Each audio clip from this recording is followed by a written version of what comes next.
बाढ़ और बारिश से बांग्लादेश का पूर्वी हिस्सा सबसे ज्यादा प्रभावित हुआ। ढाका से चट्टोग्राम के बीच संपर्क टूटने की खबर है। सिर पर सामान उठाए लोग सुरक्षित स्थान की तलाश में भटक रहे हैं। विनाशलीला के इस दौर में बांग्लादेश के कट्टरपंथी भारत विरोधी एजेंडा चलाने में जुटे हैं। वही बांग्लादेश की कार्यवाहक मोहम्मद यूनुस सरकार ने अपने देश में बाढ़ के लिए भारत पर ठीकरा फोड़ दिया है। एक रिपोर्ट बनाई है, आप देखिए।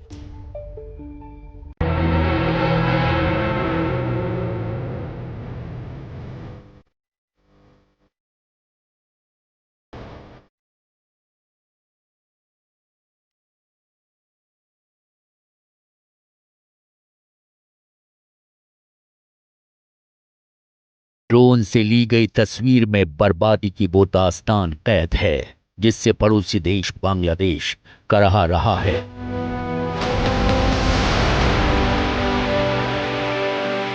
जहां तक आपकी नजर जाएगी वहां तक बर्बादी के पानी का फैलाव है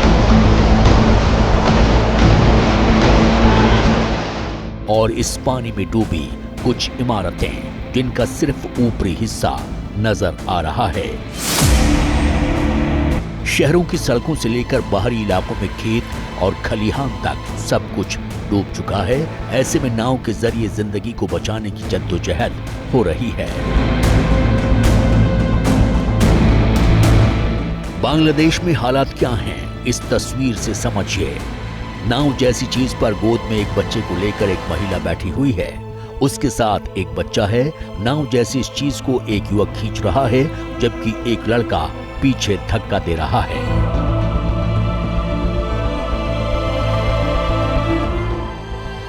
कोई सर पर सामान लेकर जा रहा है तो किसी की गोद में बच्चा है तो किसी के कंधे पर है।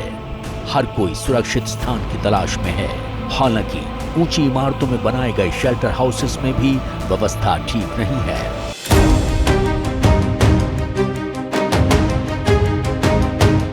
एक तस्वीर बाढ़ से त्राही त्राही कर रहे उन लोगों की है जो घुटने तक पानी में सरकार की ओर से भेजी जा रही राहत सामग्री के लिए लाइन लगाकर खड़े हैं। बर्बादी की बाढ़ से निपटने के लिए बांग्लादेश की कार्यवाहक यूनुस सरकार ने आपदा प्रबंधन विभाग के साथ साथ सेना के जवानों को भी तैनात कर दिया है जो कि नाव के जरिए लोगों तक राहत सामग्री पहुंचा रहे हैं। ऊपरी इलाकों में मूसलाधार बारिश और नदियों के बढ़ते जलस्तर से बांग्लादेश के 12 जिले बाढ़ की चपेट में हैं। बांग्लादेशी अधिकारियों के मुताबिक बारिश रुकने से बाढ़ का पानी उतरने लगा है, लेकिन अभी हालात काबू से बाहर हैं।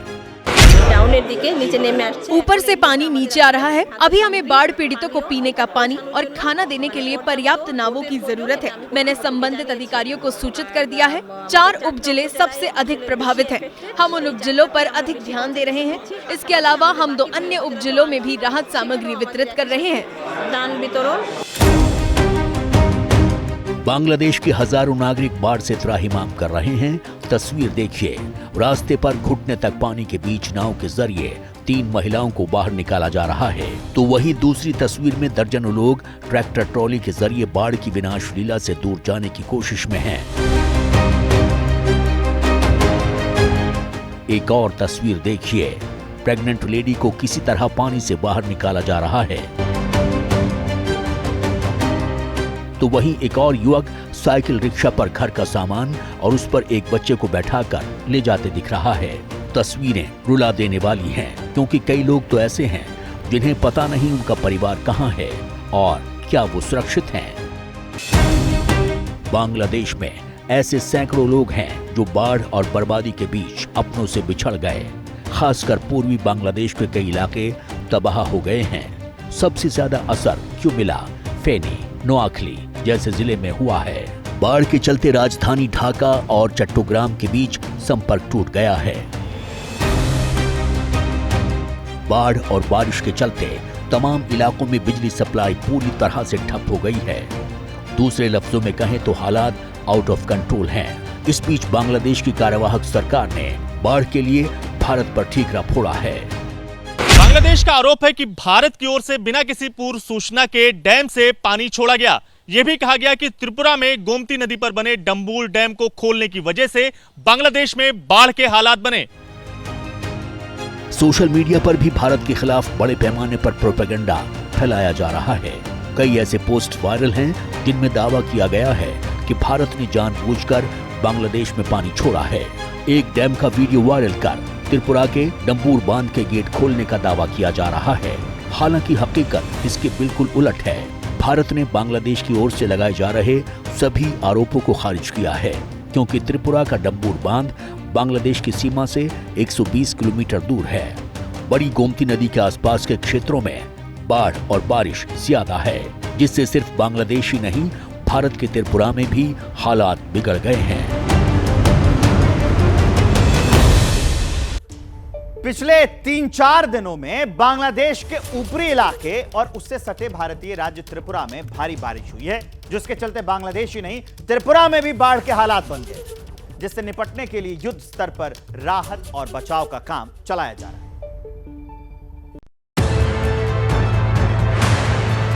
बह गए रास्ते, नदियां ओवरफ्लो और डूब गए घर। बांग्लादेश की सीमा से सटे त्रिपुरा पर कुदरत का क्रोध जिंदगी पर भारी पड़ रहा है। क्या सड़क, क्या मकान और क्या दुकान, लगातार हो रही बारिश ने सब कुछ डुबो दिया है। तस्वीर देखिए, बाढ़ का पानी विनाश के रास्ते आगे बढ़ा तो रास्ते में आई सड़क ध्वस्त हो गई, घर डूब गए, पहाड़ दरकने लगे और नदियां पुल की ऊंचाई मापने लगी। बाढ़ की विनाश लीला ऐसी कि सब कुछ डूब गया।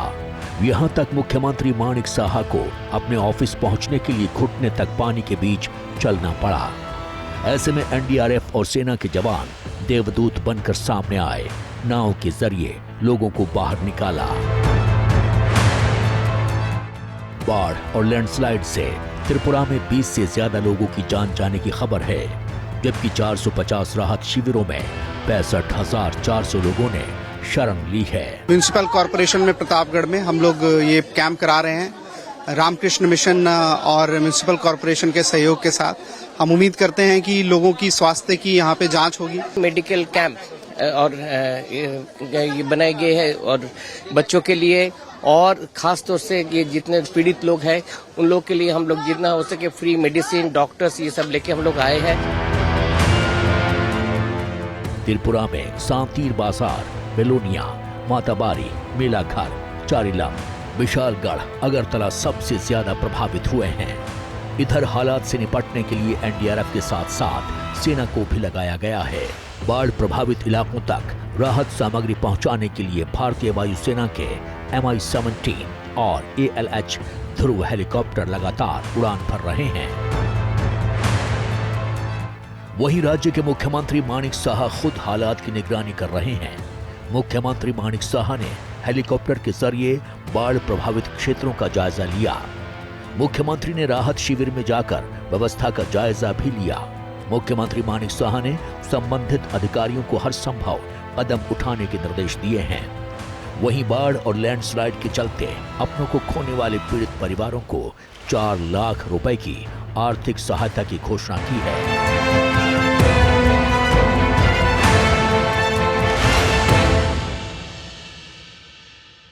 सिर्फ नॉर्थ ईस्ट नहीं, कमोबेश पूरे भारत में मॉनसून की मेहरबानी कहर बरपा रही है।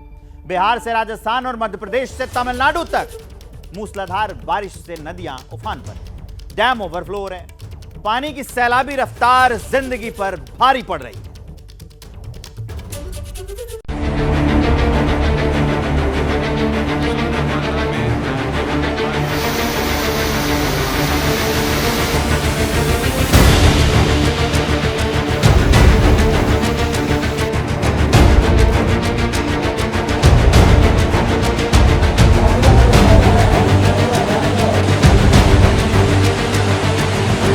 ये कोई नदी नहीं है, ये तबाही का सैलाब है।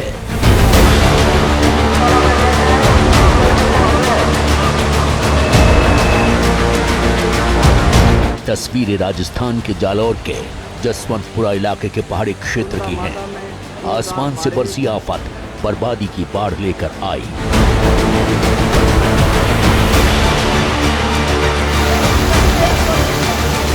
तेज बारिश से झरना ओवरफ्लो हो गया और पानी की धारा किसी नदी की तरह सड़क से होकर बह निकली। करीब 3 घंटे तक हुई बारिश ने सुंधा माता तीर्थ स्थल को पानी पानी कर दिया। मंदिर की सीढ़ियां डूब गईं। पानी का बहाव इतना तेज था कि दर्शन के लिए पहुंचे 5 श्रद्धालु बह गए। इनमें से 3 पर्यटकों को पुलिस ने स्थानीय लोगों की मदद से बाहर निकाल लिया, जबकि एक महिला पर्यटक की मौत की खबर है।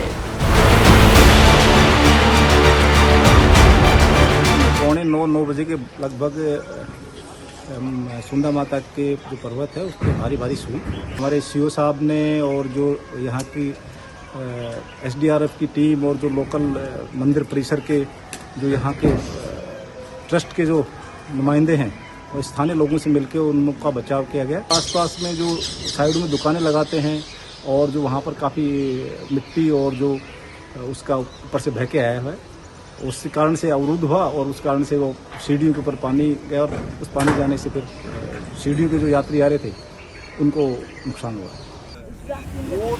अब जरा बिहार के भागलपुर की तस्वीर देखिए। यहाँ के इस्राइलपुर बेंदटोली में टूटे बांध का निरीक्षण करने पहुंचे चीफ इंजीनियर अनवर जमील गंगा की तेज धारा में बह गए। गनीमत रही निरीक्षण के दौरान एसडीआरएफ के जवान साथ थे, जिन्होंने कुछ इस तरह चीफ इंजीनियर अनवर जमील को गंगा की धारा से सुरक्षित बाहर निकाल लिया।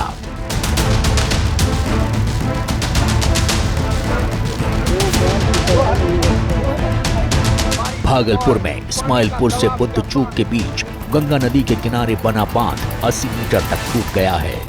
बांध से सटे इलाकों में पानी भर गया है, दर्जनों घर डूब गए हैं। यहाँ पे तटबंध टूटा है और जिससे कि कुछ लोग प्रभावित हुए हैं। खास करके एक गांव है हमारा बुद्धूचक, वो प्रभावित हुआ है। पानी का स्प्रेड थोड़ा हुआ है, लेकिन जनजीवन अन्य जगहों पे सामान्य है और यहाँ के लोगों को हमने शिफ्ट किया है। उतना ही नहीं कि लोगों को यदि घर के सामान की शिफ्ट करने की ज़रूरत है, उसके लिए भी हमने 9 से अधिक बड़ी नाव लगाया है। साथ ही हमारे पास एसडीआरएफ और एनडीआरएफ की टीम के करीब 12 बोट अभी कार्यरत हैं, आप लोग देख रहे होंगे। तो ये सारी चीज़ें लोगों के लिए है। अब जरा गुजरात के आनंद की तस्वीर देखिए। सुबह के वक्त 1 घंटे में 2 इंच बारिश ने सड़कों को नदियों में बदल दिया। तेज बारिश में सड़क पर पानी की रफ्तार इतनी तेज थी कि खंबात शहर के सरदार टावर के पास सड़क पर खड़ी कार बह गई।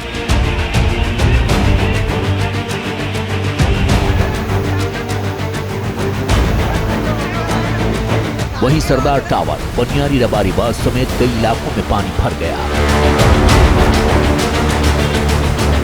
इधर गुजरात की तीर्थ नगरी अंबाजी में भारी बारिश से हालात बिगड़ गए।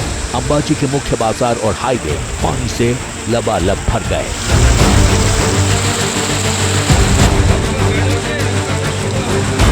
अब जरा मध्य प्रदेश के शहडोल की तस्वीर देखिए। बीती रात हुई मूसलाधार बारिश से शहर की सड़कें डूब गईं।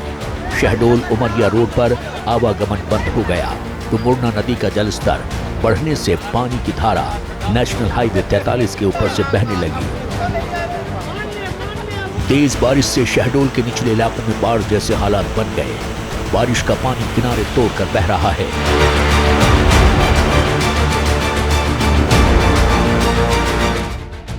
लगातार हो रही बारिश से मध्य प्रदेश के कई जिलों में हालात बिगड़ गए हैं। धर्मनगरी उज्जैन में शिप्रा नदी का बढ़ता जलस्तर लोगों को डराने लगा है।